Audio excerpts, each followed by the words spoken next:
Imagine this. You're a young adult just starting your financial journey. You're all fired up and ready to become a super saver so that one day you can retire early, only to realize when you get there that your life savings are all in the wrong accounts. And now you have to spend time, money, and hire a financial advisor just to sort it all out. Well, this just described a large portion of today's population because it's not just about how much you save, but how you save. And in this video, we're looking at an optimal approach from birth to retirement, which accounts, which order, and why, so that you don't make the same mistakes that's costing others thousands. Hey everyone, this is AJ, your ace in the hole, and welcome to the channel where we simplify personal finance and provide all sorts of real-life money tips and tricks. And sometimes we help diffuse a bad financial situation to help save a ton of costly headaches down the road. And if this sounds interesting, please take a quick second to click the like and subscribe button to keep up with all my other content. Now, if you talk to anyone either nearing or already in retirement, you'll likely hear a list of things they would have done differently, including all the buzzwords: Roth conversions, RMDs, the tax time bomb, the bucket strategy, and so on. These terms often come up in discussions about fixing financial mistakes made early on, all that now require redeploying assets, complex tax planning, and navigating penalties. But why do so many find themselves financially discombobulated? Well, there's really two reasons. First off, certain options didn't always exist, such as the Roth IRA, which significantly changed the retirement landscape. So back then, you were just stuck using what was available.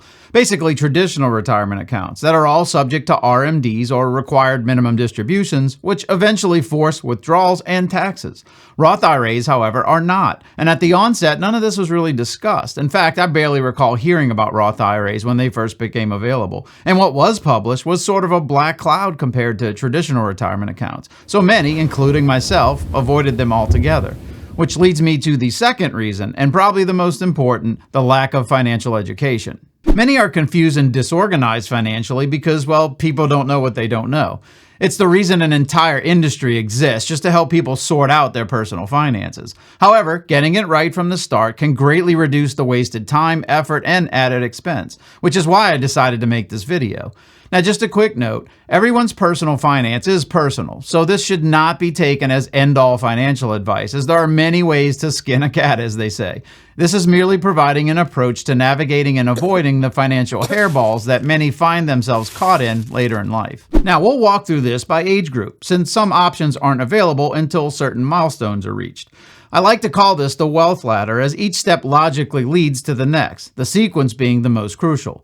Now, we'll be covering a lot, but by the end, you'll have the wealth ladder fully mapped out. And I also created a free PDF handy guide, which you can download below. Let's start off with the 0 to 12 age group, so from birth to the teen years. This is when it's up to the parents to kick things off, and there's a few options. The most popular are 529 plans, which can be opened the moment a child is born. These educational savings plans used to be just for college, but have been recently expanded to cover far more, and that can now be rolled into a Roth IRA, increasing their flexibility. Then there are the much less common UGMA and UTMA accounts, which are basically custodial investment accounts. And in fact, these might have just been trumped, pun intended, by the brand new Trump accounts for kids, now available as of July 4, 2026, which offers a free $1,000 starter deposit for any eligible child. In fact, I have a previous video on Trump accounts here if you wish to learn more. Now, the amount you plan to contribute can help determine the best choice for you personally. For example, the Trump account has an annual contribution limit of $5,000, while the 529 plan has a much higher limit aligned with gift tax laws, currently $38,000 for joint tax filers. Therefore, if you plan to contribute more than $5,000 annually, you might open a Trump account for the free $1,000, then contribute to a 529 plan from there. Either way, any of these can substantially kickstart a child's wealth, especially if starting at birth. Next, we move to the 13 to 17 age group, or the teen years. This is when income from chores, side hustles, and part-time jobs begin. And now with earned income, when a parent should open a custodial Roth IRA for their child. Additionally, this is when a basic savings account should come into play, or more importantly, a high yield savings account, or HISA, which can earn far more interest than most big bank savings accounts, many offered as a kid's savings account for those under age 18, which leads to the next tier, the 18 to 30 age group, the early career years, and when things get really interesting. This is when options expand significantly and when the sequence of saving really matters. This is when young adults either enter college or head into the workforce, the life-building years, even starting their own families. This is when they can open their own Roth IRA, ideally converting from the custodial Roth IRA or that 529 plan mentioned earlier, if not used for education. This is also when workplace 401ks become available, including company match programs, or solo 401ks if they go the self-employment route. This is also when access to an HSA or health savings account might come available. Now, this is all best understood using a quick example of how these might be optimally sequenced. Let's assume you're single, landed your first job that offers a 401k with a company match and also an HSA. Things all start off with an emergency fund within a high-yield savings account, typically 3 to 6 months of essential living expenses. From there, move to your employer 401k and contribute just enough to get the full company match. This is 100% free money, so don't miss out. Next, move to the tax-free options.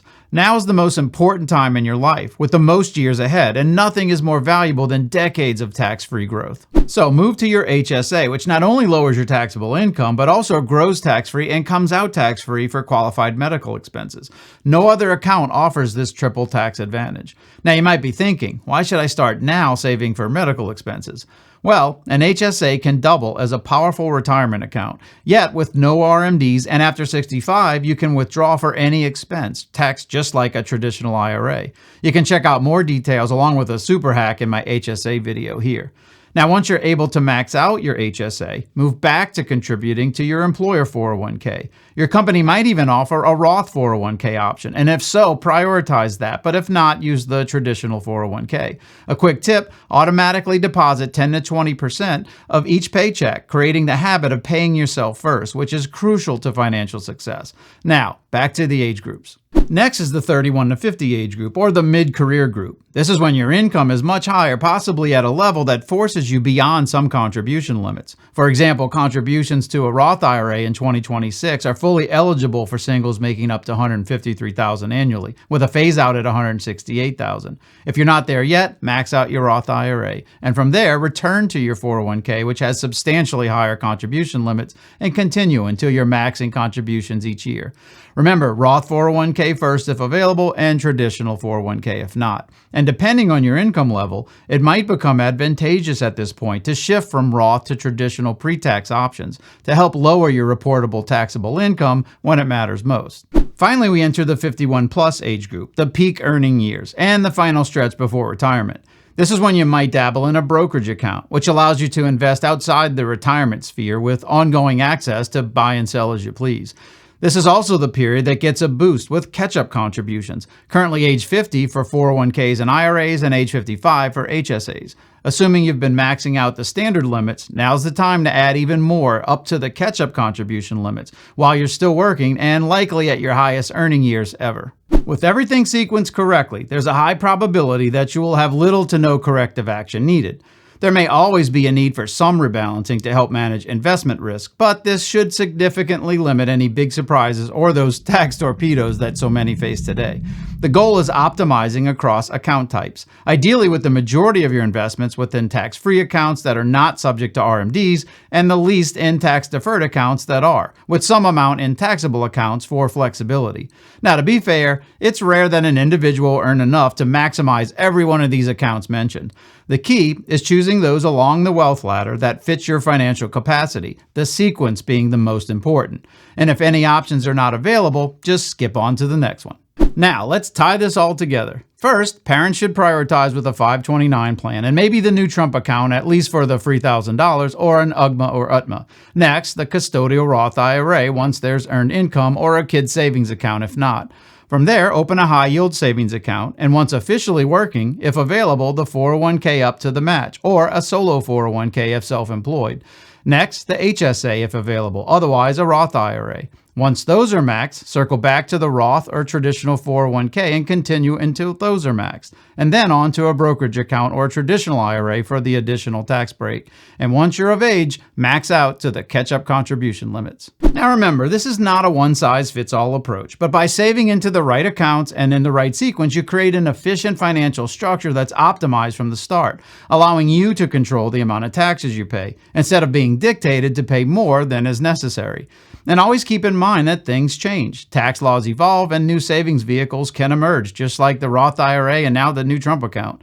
The most important factor is education, so stay informed about legislative changes, proactively research, and take advantage. Now I'm curious, do you include any of these in your saving strategy? If so, which is your favorite? And have you found a sequence that works even better? Let me know in the comments, as I'd love to hear what's been working for you. And with that, I really hope this video provided some insight. And if you haven't, please like, subscribe, and share this video with others that might also find it helpful. And be sure to check out the playlist I put together that dives deeper into many of the accounts we discussed today here. And remember, it's not how much you save, it's how early you start and the order in which you do. This is AJ, your ace in the hole. See ya.